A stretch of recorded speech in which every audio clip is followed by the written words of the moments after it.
একটা প্লেটে পেঁয়াজ, টমেটো, লঙ্কা, রসুন, আদা, গোটা গরম মশলা রেডি করে রাখলাম।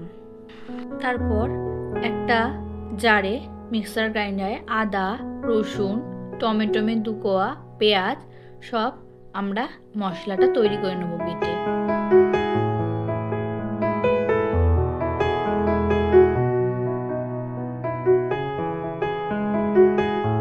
পর কড়াটা গরম করে নিয়ে তার মধ্যে 3-4 চামচ সর্ষের তেল দিয়ে দিলাম এবং 2টো তেজপাতা দিয়ে দিলাম এবং একটু গোটা গরম মশলা দিয়ে দিলাম। মশলাগুলো সব দিয়ে একটুখানি নাড়াচাড়া করে নিতে হবে। মশলাগুলো একটু নাড়াচাড়া করে নিয়ে আমাদের কেটে রাখা পেঁয়াজগুলো ওর মধ্যে দিয়ে দিতে হবে। পেঁয়াজগুলো আমরা একটু একটু করে দিয়ে টমেটোটা আমরা পরে দেবো। একটু পেঁয়াজটা ভেজে নিয়ে লাস্টে একটু আমরা টমেটোটা দিয়ে একটুখানি ভেজে নেব। পেঁয়াজটা দিয়ে ভালো করে ভাজা ভাজা করে নিতে হবে। বেশি কালোও নয়, বেশি লালও নয়, মিডিয়াম ভেজে নিতে হবে।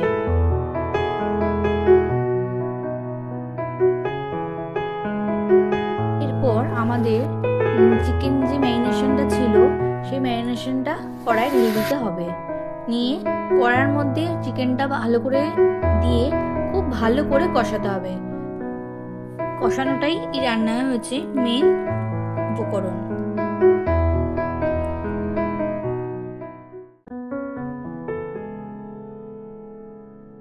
পর আমাদের যে মশলা মিক্সার গ্রাইন্ডারে যে মশলাগুলো ছিল লেগে সেটার সাথে একটু জল অ্যাড করে সেটাকে ভালো করে গুলে ওই রান্নার মধ্যে ঢেলে দিতে হবে। নিয়ে আবার সেই রান্নাটাকে খুব ভালো করে কষাতে হবে। যত বেশি কষাবো তত ভালো টেস্ট হবে রান্নায়। কষানোটাই মেন কাজ এই রান্নায়।